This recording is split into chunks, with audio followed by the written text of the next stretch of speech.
Praise the lord. ప్రభు అయిన యేసుక్రీస్తు నామములో మీ అందరికీ శుభములు, వందనాలు తెలియజేస్తున్నాను.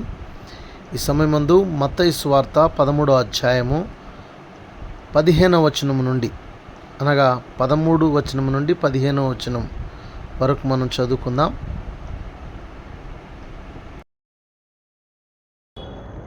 పదమూడు నుంచి చదువునా. ఇందు నిమిత్తము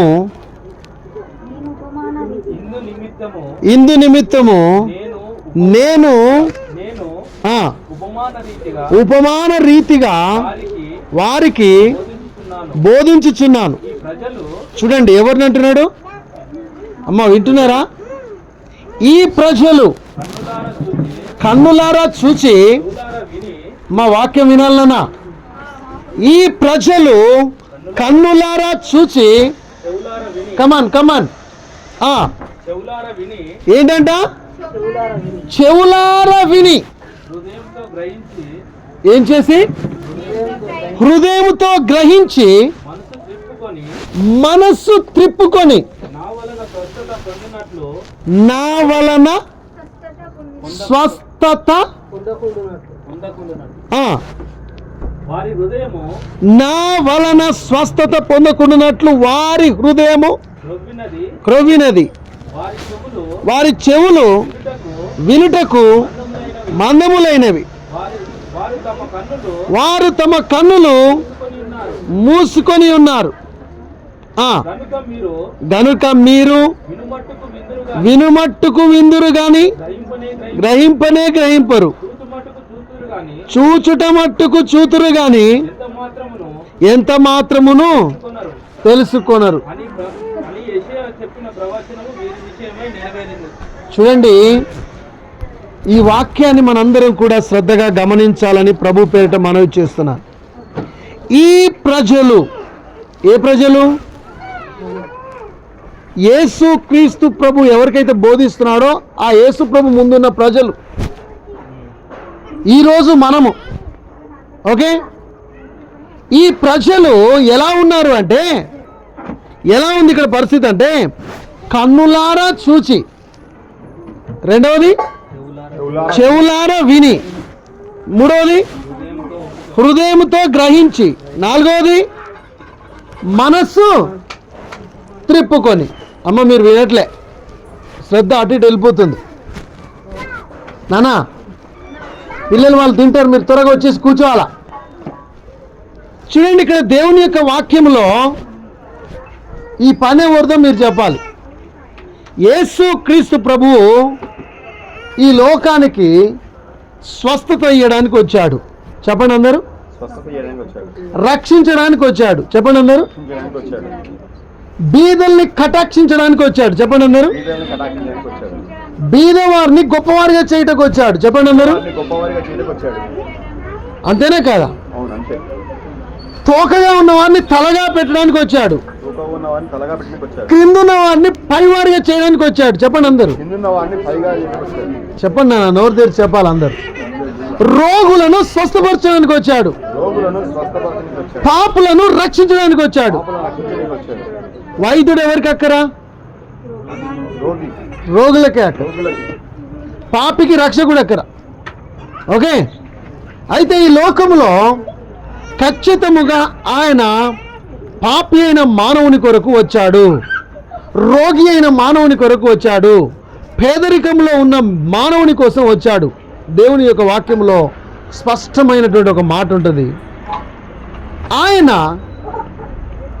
వినండి అందరు శ్రద్ధగా వినాలి, నిన్ను ధనవంతునిగా చేయుటకు ఆయన దరిద్రుడాయను అని ఉంది.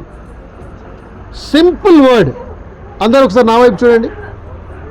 నాన్న, నా వైపు చూడండి. ఒకటే మాట, నువ్వు గొప్పవాడివా బీదవాడివా? చెప్పు సింపుల్గా, ఒకటే మాట చెప్పు. Are you rich or poor?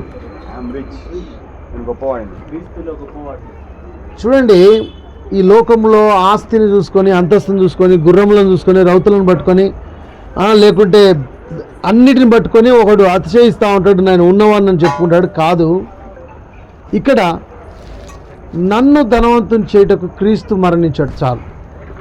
నన్ను ధనవంతునిగా చేయటకు క్రీస్తు దరిద్రుడాయను. ఆ ఒక్క మాట చాలండి. నేను ధనవంతునని చెప్పుకోవడానికి. ఏంటంట? నన్ను ధనవంతునిగా చేయుటకు యేసుక్రీస్తు దరిద్రుడయ్యాడు. ఇదొక్క మాట చాలు. హల్లెలూయా. ఇప్పుడు ఈ మాటలు మనం అర్థం చేసుకుందాం. ఈ ప్రజలు 4 విషయాలు మనం గమనించాలి ఇక్కడ. ఈ ప్రజలు కన్నులారా చూసే బాధ్యత ఎవరిదండి? యేసుప్రభుదా నీదా? నాది. కన్నులారా చూడాలి. ఇప్పుడు కన్నులు నీకున్నాయా? నీ కన్నులతో వేరేటోళ్ళు ఏమైనా చూస్తారా? లేదు, నా కన్నులతో ఆ? చూస్తా. నీ కన్నులతో నీవే చూడాలి కదా, అవునా కాదా? ఏం చేయాలంటే నీవు కన్నులతో చూడాలా? నువ్వు దేవుని కార్యాలను నువ్వేం చేయాలి? కన్నులతో చూడాలి. ఎలా చూడాలి బాబు చెప్పండి? చూడాలి. కన్నులారా చూసే బాధ్యత ఎవరిది? నాది. ఇప్పుడు దేవుడు అడుగుతాడు, నువ్వెందుకు గొప్ప నీ కాలే? హలో అమ్మా, నువ్వెందుకు గొప్పడి కాలే అని దేవుడు అడుగుతాడు. అప్పుడు నువ్వేం సమాధానం చెప్తావు? జాయిస్, మీరు ఎంతకాలం ఇంకా బుడకారులోనే ఉంటారు, పెద్ద కారు తీసుకోరా అని అంటే ఏం చెప్తావు? తీసుకొని వచ్చిన ఆమెన్.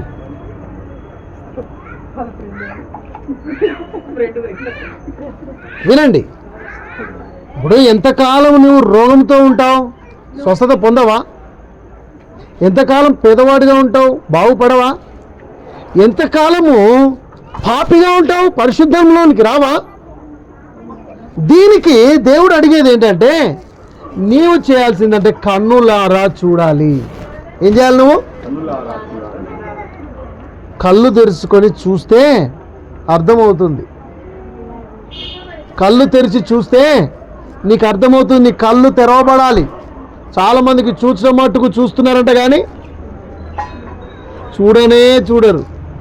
వినట మట్టుకు వింటున్నారు కానీ గ్రహించట్లేదు. ఇక్కడ ఉందా లేదా? అంటే ఇప్పుడు చూసే పని ఎవరిది చెప్పండి అమ్మా? సరే, నీ పక్కన చూసి నువ్వు బాగుపడడానికి అవకాశం ఉందా లేదా?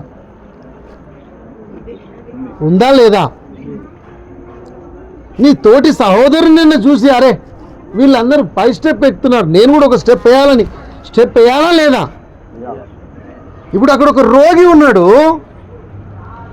ఆ దూత నీటిని కదిలించగానే ఫస్ట్ వెళ్ళి ముట్టుకున్న వాళ్ళు స్వస్థత పొందుతున్నారు. వీడు ఒక్క దొర్లుకుంటూనే పోయి పడాలిగా నీళ్ళలా, అవునా కదా? నేను 38 సంవత్సరాల నుంచి రోగినండి, నేను బహుకాలం నుంచి ఇక్కడే ఉన్నా, నన్ను ఎవడూ అక్కడికి తీసుకుపోవట్లే అంటున్నాడు. ఎవడెందుకు తీసుకుపోతాడండి? అర్థమవుతుందా? నీవే దొర్లుకుంటూ పోవచ్చు. బహుకాలం నుంచి ఎక్కడ ఉన్నావు అంటే రోజు తినడానికి తిండి దొరుకుతుంది, నీకు నీళ్లు దొరుకుతున్నాయి. బహుకాలం నుంచి అక్కడ ఎవడో ఒకడు అన్నం పెడుతుండు, లైన్ కడుతుండు, తింటుండు. ఎవడో ఒకడు నీళ్ళు పోస్తుండు, తింటుండు, తాగుతుండు. ఆనే పడి ఉంటుంది అంటున్నాడు. బాత్రూమ్ పోతున్నాడా రోజు? చెప్పండి. అంటే వీడు అన్ని చేసుకోవడానికి ఉన్నాయి కానీ ఈ కాలువలో పడడానికి మాత్రం వీడు కదులుతాడు. ఎందుకంటే వాడు అక్కడ సెటిల్ అయిపోయిందండి. వాడికి ఏం దొరికిందంటే షెల్టర్ దొరికింది. వా, సూపర్ చెప్పిన ఉన్నారు. ఎక్కడో అక్కడ తృప్తి పొందుతున్నారండి ఈరోజు చాలామంది. నాకెందుకు, నేను పెయింటింగ్ పైన గోడలు రుద్దుతున్నా, ఇంకా చాలా ఆ గోడలు అంతేనా? లేకుంటే ఇంకా నువ్వు పై స్టెప్ ఏమైనా ఉందా నీ జీవితంలో? చెప్పునా? ఉందా పక్క? ఇటు చూశానా? ఏం చేయాలి? నువ్వు కళ్ళు తెరిచి చూడాలని ఇక్కడ అంటున్నాడా అంటలేడా? అక్కడే సెటిల్ అయిపోతావా? హలో, అక్కడనే సెటిల్ అయిపోతావా? అక్కడే తృప్తి పొందుతున్నారు చాలామంది. అంటే కళ్ళు ఉన్నాయా అంటే ఉన్నాయి, కళ్ళతో చూస్తున్నారు కానీ గ్రహించట్లే. చిన్నప్పుడు ఒక పాట పాడాను, కళ్ళు తెరిచియా కలియ చూడబోయి అని ఒక పాట ఉంది. రైట్, కళ్ళు తెరిస్తే నీకు ఈ కలి అంటే ఈ లోకం ఏందో నీకు కనబడుతుంది కళ్ళు తెరిచి చూస్తే. చాలామందికి కళ్ళు ఉన్నాయి కానీ చూడట్లేదండి. దేవుడు నీకు ఒకటి ఇవ్వాలనుకుంటున్నాడు. ఇక్కడైతే స్వస్థత అని ఉంది.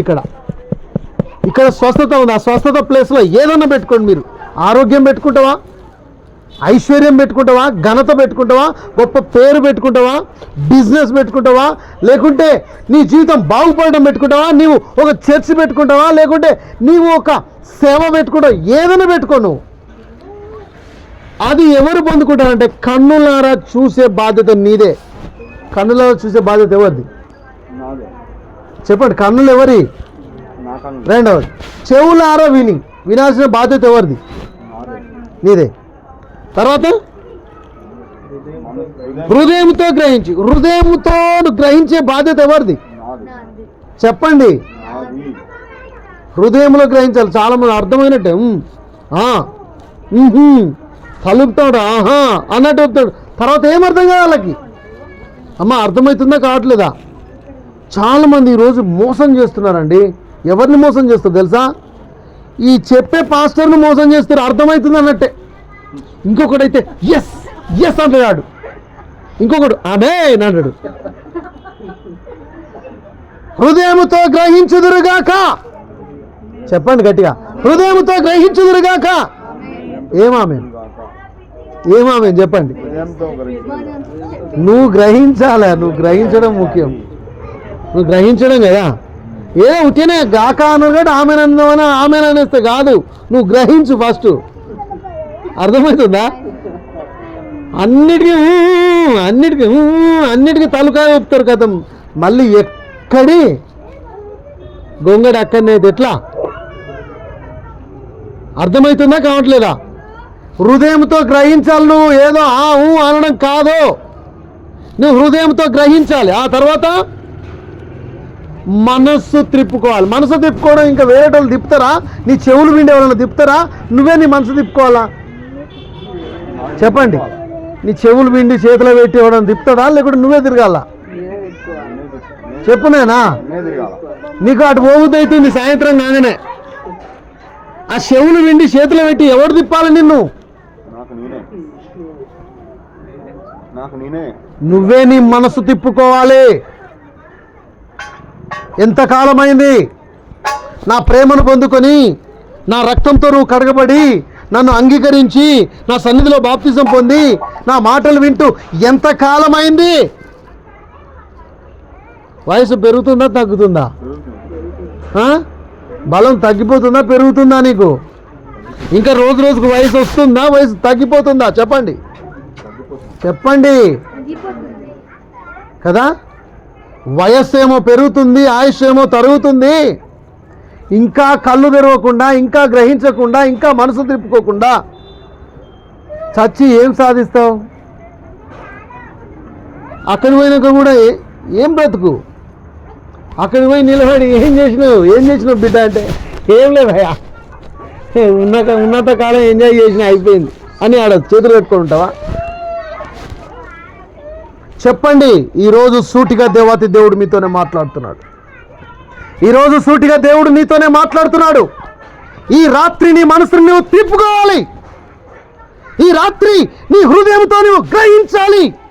నీ చెవులారా విని, నీ మనసారా విని, నీ మనసును తిప్పుకోవాలి, నీ కళ్ళారా చూడాలి. దేవుని కార్యాలు ఎంత గొప్పవో నువ్వు గ్రహించుదు గాక. ఇలా చేసిన వారికి స్వస్థత ఉంది. 5th స్టెప్లో స్వస్థత ఉందా లేదా? ఉందా లేదా? ఇక్కడ ఏమంటున్నాడు చూడండి. స్వస్థత పొందకుండునట్లు వారి హృదయము క్రోవింది అంటున్నాడు. స్వస్థత పొందకుండునట్లు వారా అడ్డము నేనా? నేను ఇవ్వాల్సిన స్వస్థత ఇచ్చానా లేదా? నేను ఇవ్వాల్సిన ఆశీర్వాదం ఇచ్చానా లేదా? నేను వారి కొరకు చేయాల్సినంత సిలువలో నేను చేశానా లేదా? వారి పాపములన్నిటిని నేను సిలువలో మోసానా లేదా? వారి అనారోగ్యము, వారి పేదరికము, వారి యొక్క బలహీనతలు అన్నిటిని నేను సిలువలో నిశ్చయముగా భరించాను. అది నువ్వు మనస్సారా గ్రహించడం లేదు. అర్థమవుతుందా? నీ పాపము కొరకే నేను బలయ్యానని నువ్వు గ్రహిస్తే మళ్ళీ పాపం చేస్తావా? నీ రోగము కొరకే నేను చచ్చిపోయాను, రక్తము కాచిన నువ్వు గ్రహిస్తే ఆ స్వస్థత పొందుకుంటావు కదా. నీ యొక్క పేదరికము కొరకే నేను దరిద్రుడనయ్యానని నువ్వు గ్రహిస్తే నువ్వు ధనవంతుడు అవుతావు కదా. ఒకరిని చూసి ఒకరైనా మెల్లగా ముందుకు నడుస్తారు కదా. ఎక్కడున్నోళ్ళు అక్కడ ఉండరు కదా. రేపు నీ గ్రామం నీ గురించి చెప్పుకోవాలి, నీ ఇంటివారు నీ గురించి చెప్పుకోవాలి, నీ రాష్ట్రము నీ గురించి ప్రకటించుకోవాలి, నీ దేశమే నీ గురించి నీ పేరును బట్టి వారు చెప్పాలి ఒకరోజు. అలాంటి స్థాయిలోనికి నువ్వు ఎదుగుదువు గాక. ఆమేన్. అర్థమవుతుందా? నీ గురించి ఒకరు మాట్లాడేటట్టుగా నువ్వు ఉందువు గాక. అర్థమవుతుందా? ఇది ఎవ్వరో చేయరండి. నీకు నువ్వే నీ మనసును త్రిప్పుకుంటే, నీ హృదయంతో గ్రహించి, నీ కళ్ళారా చూచి, నీ చెవులారా విని, నీ యొక్క హృదయంతో గ్రహించి నీ మనసు తిప్పుకుంటే స్వస్థత శీఘ్రముగా నీకు లభిస్తుంది, ఆరోగ్యము నీకు శీఘ్రముగా లభిస్తుంది, ఆశీర్వాదము నీకు లభిస్తుంది, జ్ఞానము నీకు లభిస్తుంది. అర్థమవుతుందా? జ్ఞానం ఎందుకు పొందుకోవట్లేదు? ఈ 4 కారణం. నువ్వు మనసు తిప్పుకుంటే పొందుకుంటావు. కొంతమంది ఇంకా ఇప్పుడు కొన్ని మాటలు చెప్తున్నారు. నేను ప్రార్థన చేస్తున్నా అంటున్నారు. ప్రార్థన చేస్తున్నా. ప్రార్థన చేయడం ఏంటి అసలు? ప్రార్థన చేయడం అంటే ఏంటి? ప్రార్థన ఏమని చేస్తున్నారు? ప్రార్థన నీకు కావాల్సింది ఏదో అది చేయాలి. అర్థమవుతుందా? నీకు కావాల్సింది అడగడమే కదా ప్రార్థన. ఏంటి? ఏం కావాలనుకుంటున్నావు? ఏం పొందుకోవాలనుకుంటున్నావు? ఏం అవ్వాలనుకుంటున్నావు? ఏం సాధించాలనుకుంటున్నావు? ఏమి చూడాలనుకుంటున్నావు? అదే కదా నువ్వు అడగాల్సింది. మరి ఉట్టినే ప్రార్థన చేస్తున్నా కాదు. నిజంగా ప్రార్థన చేసే వాళ్ళు ఏం కావాలో చూడగలుగుతారు. ఈరోజు చాలామంది ప్రార్థన చేస్తున్నామంటున్నారు కానీ నిజమైన ప్రార్థన చేయట్లే. ఎబ్బేజు ప్రార్థన తెలుసా బైబిల్లో మీకు? ఎబ్బేజు ప్రార్థన ఎక్కడుంటో తెలుసా బైబిల్లో? ఎబ్బేజు ఏమని ప్రార్థన చేస్తాడు అమ్మా? ఎబ్బేజు ఏమని ప్రేయర్ చేస్తాడు అసలు? నిశ్చయముగా నీవు నన్ను ఆశీర్వదించిన ఎడల అంటాడు. ఏంటి? నీవు నన్ను గొప్ప చేసిన ఎడల ఇదిగో నేను ఇది చేయుదును అంటాడు.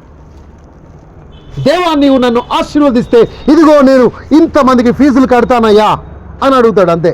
నువ్వు అట్లా అడగాల ప్రార్థనలో. దేవా నీవు నన్ను ఆశీర్వదిస్తున్నప్పుడు, నిశ్చయముగా నువ్వు నన్ను దీవిస్తుంటే ఇదిగో నేను ఇంతమందికి సహాయకరంగా ఉంటాను ప్రభువా, ఇంతమందికి ఈ వార్తను అందిస్తాను ప్రభువా, నిశ్చయముగా నీవు నాకు నీ ఉన్నతమైన జ్ఞానాన్ని అందిస్తే ఇదిగో ఇన్ని వేల మందికి నీ సువార్తను ప్రకటిస్తానయ్యా. ఇది నా ప్రార్థన. ఇదిగో మోమాటం లేకుండా సూటిగా ఖచ్చితముగా నేను వారికి నీ మాటలు బోధిస్తాను ప్రభువా. ఇది నా ప్రార్థన. అందుకే సూటిగా చెప్పేస్తున్నా. మీరు ఏమనుకున్నా నాకు పర్వాలేదు. అర్థమవుతుందా? సూటిగా దేవుడు నాకు ఇచ్చిన మాటను నేను మీకు చెప్పాలంతే. అది నా డ్యూటీ. దేవుడు నాకు ఇచ్చినటువంటి పనే ఇది. నా పని నేను చేయాలి, ఆయన పని ఆయన చేస్తున్నాడు, మీ పని మీరు చేయాలి. హల్లెలూయా. చూడండి, మనసు తిప్పుకోండి, హృదయమారా గ్రహించండి, చెవులారా వినండి. ఇదిగో నేను ఇవ్వాల్సింది వెంటనే మీరు పొందుకుంటారని చెప్తున్నాడు. హల్లెలూయా. సమయం ఇంకా ఆలస్యం చేయొద్దును. సమయం లేదు. సమయం ఉందనుకుంటున్నారా? ఒకసారి చూడండి దేవుని యొక్క వాక్యములో.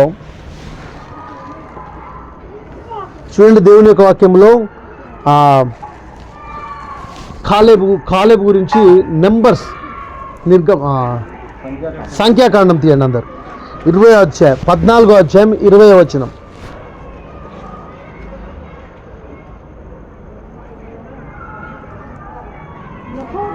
యెహోవా నీ మాట చొప్పున నేను క్షమించి ఉన్నాను.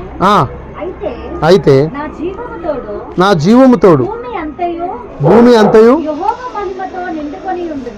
యెహోవా మహిమతో నిండుకొని ఉండును. నేను ఐగుప్తులోను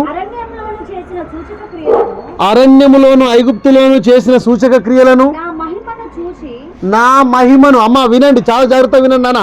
నా మహిమను చూసిన ఈ మనుషులందరూ 10 మారులు ఏందంట? ఎన్ని మార్లు నానా? 10 మార్లు నా మాట వినక నా మాట వినక నన్ను పరిశోధించిరి. ఏం చేసిర్రు? నన్ను పరిశోధించిరి. కాగా వారి పితరులకు ప్రమాణపూర్వకముగా నేనిచ్చిన దేశమును ఏందంట? ఏందంట? ఏం చేయరు. ఎందుకంటే నేను చేసిన కార్యాలు చూశారు వాళ్ళు. ఐగుప్తులో భీకరమైన కార్యాలు చేస్తుండగా చూశారు. ఎర్ర సముద్రమును పాయలుగా చేయుట చూశారు. ఆకాశము నుండి మన్నాను కురిపించడం చూశారు. చూసారా లేదా? యోర్దాను ఏకరాశిగా నిలబడడం చూశారు. వారికి మాంసం కావాలన్నప్పుడు పూరేళ్ళు వచ్చడం చూశారు. ఇన్ని చూశారు కానీ ఏం చేశారంట? 10 మార్లు ఆయనను శోధించారు. కాబట్టి ఇదిగో ఇశ్రాయేలు ప్రజలారా, నేను మీకు కానాను ఇస్తున్నాను అని వాగ్దానం చేసిన దేవుడు ఏమంటున్నాడు తెలుసా? నేను వారికి ఇయ్యను అంటున్నాడు. అంతే. ఏమన్నాడు? వారు అసలు ఇచ్చిన కాదురా బాబు, వాళ్ళు అసలు చూడనే చూడరు. నన్ను అలక్ష్యం చేసిన వారిలో ఇగో ఇక్కడ చూడండి, నన్ను అలక్ష్యము చేసిన వారిలో ఎవరు చూడరంట? దీవెన ఎవరు చూడరంట? స్వస్థత ఎవరు చూడరంట? ఆశీర్వాదం ఎవరు చూడరంట? ఉన్నతమైన దీవెనలు ఎవరు చూడరంట? అభివృద్ధి ఎవరు చూడరంట? ఆశీర్వాదములు ఎవరు చూడరంట? ఎవరు చూడరంట? నోరు తెరిచి చెప్పండి, ఎవరు చూడరంట? అలక్ష్యము చేసిన వారు. ఎవరిని అలక్ష్యం చేసిన వారు? అక్కడ ఉన్న మాట చెప్పండి, ఏమనుంది అక్కడ? అక్కడ అలక్ష్యం అనే మాట ఒక మాట ముందు, అది నన్ను అలక్ష్యము చేసిన వారు ఏంటంట? బాబా, ఎంత బాధ ఉంటే ఈ మాట అంటాడండి. అమ్మ అర్థమవుతుందా కావట్లేదా? చెప్పండి నాన్న, అర్థమవుతుందా లేదా?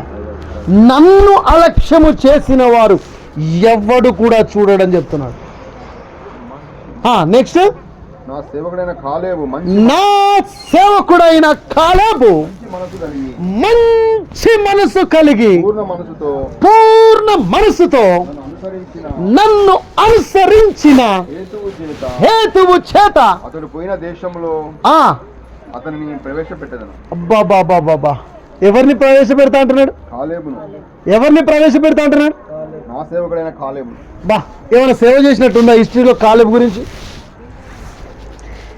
ఏ సంఘాన్ని కాపాడలే, ఏ పని చేయలే కాలేబు. ఎక్కడ కూడా ఏం సేవ చేసినట్టు లేదు.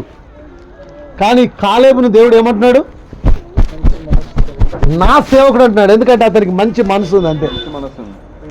బల మంచి నమ్మకమైన సేవకుడా, బల నమ్మకమైన మంచి సేవకుడా, కమాన్, నేను నీకు సిద్ధపరిచినటువంటి ఈ కానాను దేశమును స్వతంత్రించుకో అని చెప్పాడు. అంతే. అమ్మ అర్థమవుతుందా? అమ్మ అర్థమవుతుందా? నాన్న అర్థమవుతుందా? ఎంతమందికి అర్థమైంది? ఎంతమందికి అర్థమైంది మాట? ఇజ్రాయేల్ ప్రజలకు వాగ్దానం ఇచ్చిన దేవుడే, వారు నన్ను అలక్ష్యము చేశారు. వారు కన్నులారా చూశారు నేను చేసిన కార్యాలు, కానీ వారు 10 మార్లు నన్ను పరిశోధించుచూ వచ్చారు. అందుకే నన్ను అలక్ష్యము చేసిన వాడు ఎవడు ఆ కానాను పట్టణం చేరుతాడని లేదు, చేరడు అని లేదు, చూడనే చూడడు అన్నాడు. అంతే. మోసే అన్న కొండ మీద ఉండి చూసిండు. మోసే కూడా దేవునికి ఒకటి గుర్తుపెట్టుకోండి. హలో, ఒక మాట నేను మీకు కన్ఫర్మ్ చేద్దాం అనుకుంటున్నా. దేవునికి విశ్వాసే ముఖ్యం. సేవకుడా, బిషపా, పాస్టరా ఎవరు ముఖ్యం కాదని. నన్ను నమ్ముతున్నావా అది ముఖ్యం. అంతే. కాలేబు గుంపులో ఒకడు నన్ను నమ్మిండు. మోసే ఎవరండి? హలో, 4 లక్షల మందిని నడిపించినటువంటి కాపరి, అయినా కూడా వాడు వండగా అన్నాడు. అంతే. దేవునికి అవసరం లేదు ఎంత పెద్దవాడైనా. చూడమంటే చూడలే. అంతే. మోసే చూస్తాం కానీ చేరమన్నాడు. అంతే ఆయనకి. కానీ కాలేబుతో ఏమన్నాడు? నేను పాస్టర్ అయినంత మాత్రాన నేను ఆయన అలక్ష్యం చేస్తే చూస్తానా? చెప్పండి నాన్న, మీరే చెప్పండి. నేను పాస్టర్ అయినంత మాత్రాన. మోసే చూసిండు. మోసే కూడా పాస్టరే. చెప్పండి. అది కాలేబు మాత్రం ఏం చేశాడు? స్వతంత్రించుకున్నాడండి. మోషే దాసుడుగా ఉన్నటువంటి యెహోషువ వెళ్ళాడు. ఈవెన్ మిర్యాము, తర్వాత ఇంకెవరు, అహరోను, కుమారులు ఎవరు లేరు. అసలు ఈ సంతానం వెళ్ళిందండి. అక్కడి నుంచి బయలుదేరిన వాళ్ళు ఎవరైనా వాళ్ళ సంతానం వెళ్ళింది. ఇంకా చెప్పాలంటే సింపుల్గా చెప్పాలంటే 20 సంవత్సరాల లోపు వెళ్ళిర్రు. 20 సంవత్సరాల పైన ఉన్న వాళ్ళు వెళ్ళలే ఇక, ఎందుకంటే వీళ్ళు మొత్తం 40 సంవత్సరాలు కదా. అంటే 20 సంవత్సరాల కింద వాళ్ళు అంటే వీళ్ళు బాటలో పుట్టిన వాళ్ళు అంతా, వీళ్ళంతా దారిలో పుట్టిన వాళ్ళు వీళ్ళంతా. అమ్మ అర్థమవుతుందా? దారిలో పుట్టిన వాళ్ళందరూ వెళ్ళి అక్కడి నుంచి బయట అడుగు పెట్టిన వాళ్ళు ఒక్కడే వెళ్ళలే. అక్కడి నుంచి బయట అడుగు పెట్టిన వాళ్ళు ఓన్లీ కాలేబు యెహోషువ మాత్రమే వెళ్ళారు. ఎందుకు కాలేబు వెళ్ళాడంటే, కాలేబు ఏం చేశాడంట, నా సేవకుడైన కాలేబు మంచి మనసుతో ఏం చేశాడు, నా మాటలను అనుసరించాడు. ఉండాలేదు అక్కడ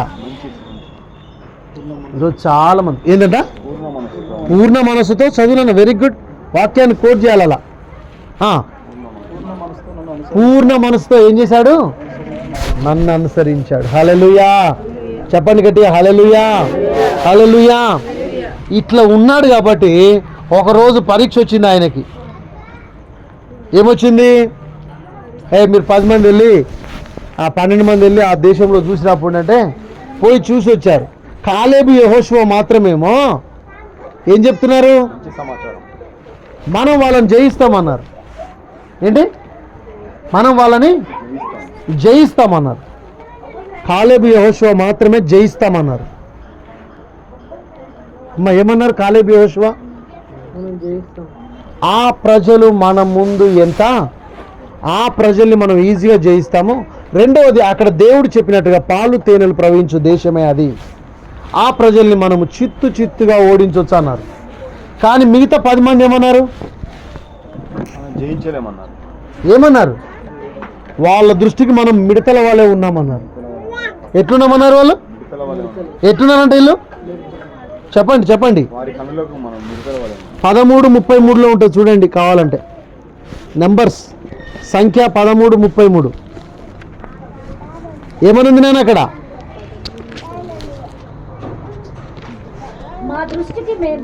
మా దృష్టికి మేము ఎట్లున్నారంట వీళ్ళు, మిడతల వలె ఉంటిమి.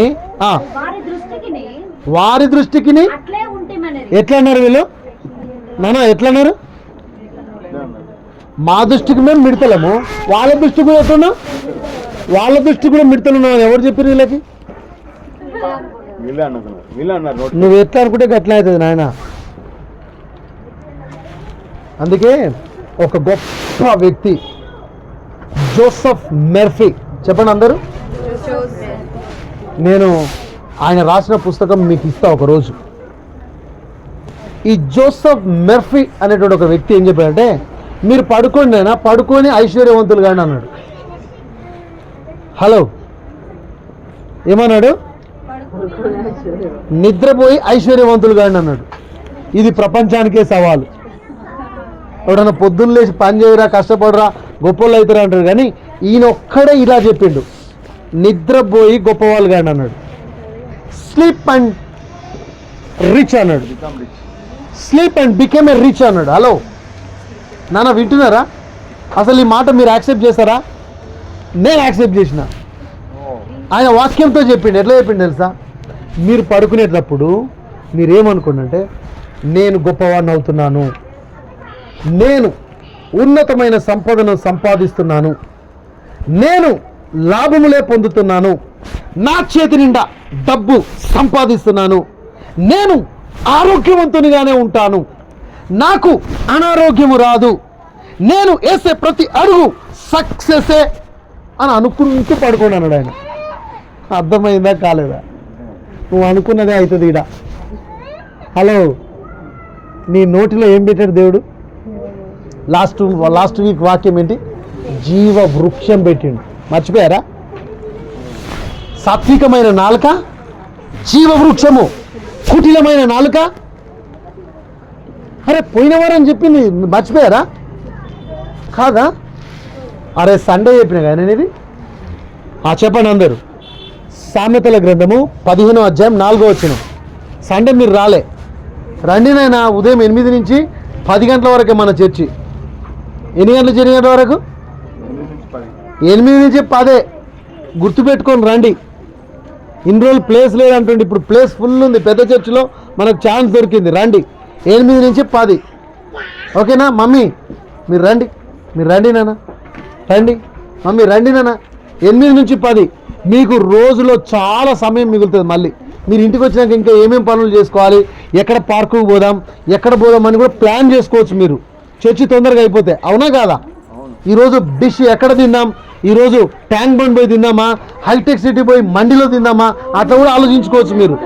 అరే ఎంజాయ్ చేయండి అన్నా, అరే లేదన్నా, మీరు అట్లా ప్లాన్ చేసుకుంటారు. మీరు తొందరగా చర్చికి వస్తే. అర్థమవుతుందా? హలో నాన్న, అర్థమవుతుందా? అర్థమవుతుందా? కావట్లేదు నాన్న. మొన్న బంజారా హిల్స్లో ఉదయం 9, మనకు 8 నుంచి 10 వరకు చర్చ అయిపోయిందిగా, 10:20కి అయిపోతే ఒక ఫ్యామిలీ ప్లాన్ చేసుకొని బంజారా హిల్స్లో ఒక మండి చాలా ఫేమస్ అంట. ఫిక్స్ అంట, రేటు 600 కట్టాలంట. మధ్యాహ్నం పోతే సాయంత్రం 4 గంటల వరకు లోపల ఇష్టమున్న తినొచ్చు అంట అండి. రొయ్యలు, చేపలు, బిర్యానీ, చికెను, మటను, అస్సలు ఏమి కావాలో తినాలి. 600 కట్టాల అంటే తొందరగా చర్చ అయిపోతే మంచి రోజు మొత్తం మిగిలి ఉంటుంది కాబట్టి ప్లాన్ చేసి నీకు ఇష్టం ఉన్నది తినొచ్చు. హలో చిన్నడా, ఒక్కరికి నువ్వు ఎంతమంది పోతావో అంతమందికి టికెట్లు తీసుకోవాలి. గతం 600 కడితే నీకు మళ్ళీ బీరకాయ కూర కావాలా, కాకరకాయ కూర కావాలా, బీనీస్ కూర కావాలా, సాంబార్ కావాలా, పప్పు కావాలా, చారు కావాలా, ఇంకేంటి స్వీట్ కావాలా, ఐస్ క్రీమ్ కావాలా, అన్నీ ఉంటాయంట. అమ్మ అర్థమవుతుందా? అయితే అట్లా నేను ప్రేయర్ చేస్తే మహేష్ కనబడ్డు నాకు. అలాంటి రెస్టారెంట్ పెట్టాలి నువ్వు. ఏ చిన్నోడా, అలాంటి రెస్టారెంట్ పెట్టాలి నువ్వు. దాని పెట్టుబడి ఎంత తెలుసా? 30 లక్షల నుండి 50 లక్షలు పెట్టాలి ఫస్ట్ పెట్టుబడి. నువ్వు పెట్టు, రోజుకు 1 లక్ష వస్తూ ఉంటుంది నీకు. ఇప్పుడు 30 లక్షలు ఒక ప్లాట్ కొనడానికి, ఇల్లు కొనడానికి, ఒక 20 లక్షలు 10 లక్షలు కారు కొనడానికి పెడతా ఉన్నారా లేదా? అదే పెట్టుబడి పెట్టి చూడు. అదే పెట్టుబడి పెడితే 10 లక్షలు పెట్టుబడితే ఎంత వస్తూ ఉంటుంది దానికి? మామూలు విషయమా అండి? 5,000 పెట్టి కూరగాయలు కొన్నోళ్ళు మళ్ళీ 5,000 సంపాదిస్తారా లేదా? 5,000 పెట్టుబడి వెళ్ళాక మళ్ళీ 5,000 సంపాదిస్తారా లేదా? చెప్పండి. మరి 10 లక్షలు పెట్టుబడి పెట్టినాడు ఎట్టుంటాడు? 30 లక్షలు పెట్టుబడి పెట్టినాడు దర్జాగా ఉంటాడు. జస్ట్ ఇట్లా కౌంటర్ మీద ఇట్లా కూర్చొని గంట సేపు కూర్చొని మొత్తం వాళ్ళే ఉంటారు వర్కర్స్. అకౌంటెంట్ ఉంటాడు, మేనేజర్ ఉంటాడు, అందరు ఉంటారు ఆయనకి. జస్ట్ ఆయన పోయి ఇలా చెక్ చేసుకుని ఇలా వచ్చేస్తాడు అంతే. ఇట్లా కలగను. మామూలు హోటల్, చాయ్ హోటల్ అనుకోక ఆయన రెస్టారెంట్ 600 పెడితే అన్నీ దొరకాలి అక్కడ. ఒకరోజు మొత్తం పాడైపోయి పాసిపోయి అన్నీ, ఎవడు రాకున్నా పర్లేదు. వచ్చినోడు తప్పకుండా 100 మంది చెప్తాడు. వాడికి అంత ఎంజాయ్ ఉంటుంది అక్కడ. అర్థమవుతుందా? ఇప్పుడు ఎక్కడో బంజారా తెలుసు, నాకేం తెలుసు, నన్ను తీసుకుపోయిండు ఒక ఆయన కాబట్టి నాకు తెలుసు. అప్పుడు 350 ఉండే, ఇప్పుడు బాగా డిమాండ్ పెరిగిందని 600 చేసేసారు. ఓకేనా? ఎందుకు చెప్తున్నాను ఆలోచించండి. నాన్న వినండి, ఇక్కడ చూడండి. వీళ్ళ దృష్టి కంటే వీళ్ళు ఎట్లా కనబడ్డారంట?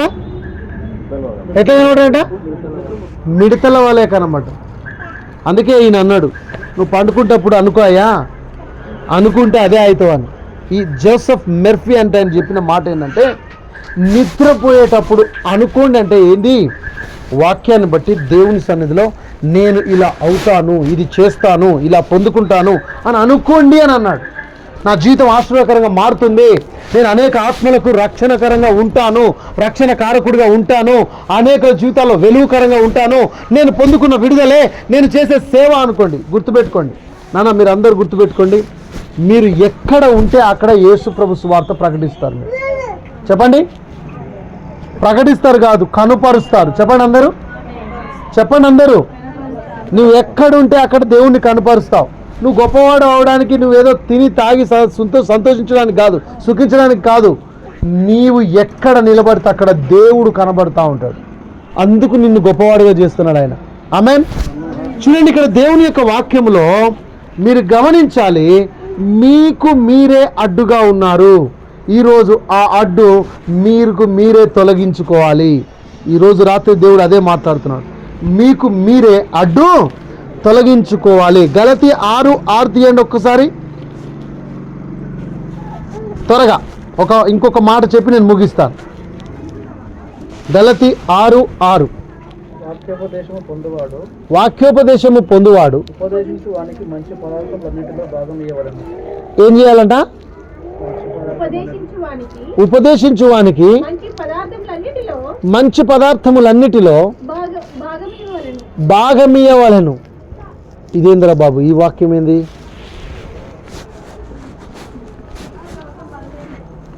ఉపదేశించువానికి ఉపదేశము పొందువాడు ఏం చేయాలంట? మంచి పదార్థములలో భాగమివ్వవలెను. మంచి పదార్థములలో భాగమును ఎవరికి ఇవ్వాలి?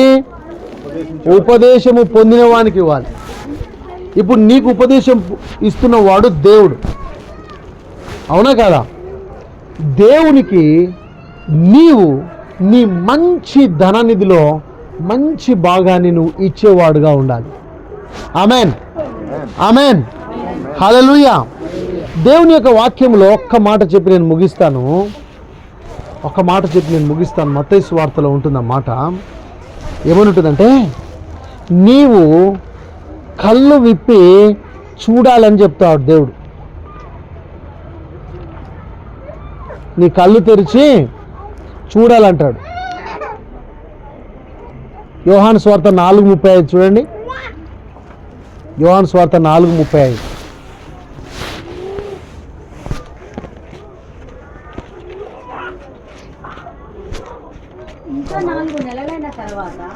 ఈ మాట ఒక్కటి చెప్పి నేను ముగిస్తాను. ఇంకా 4 నెలలైన తర్వాత ఏమొచ్చునని నానా, ఏమొచ్చునని? కోతకాలం వచ్చునని మీరు చెప్పుదురు కదా. ఇదిగో మీ కన్నులెత్తి ఏం చూడండి? పొలములను చూడండి. అవి ఇప్పుడే తెల్లబారి ఏమొచ్చినాయి?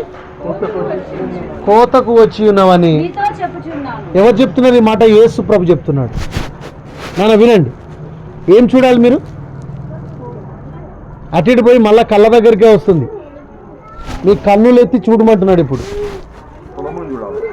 ఏం చూడాలి మీరు? మీరేం చెప్తున్నారు?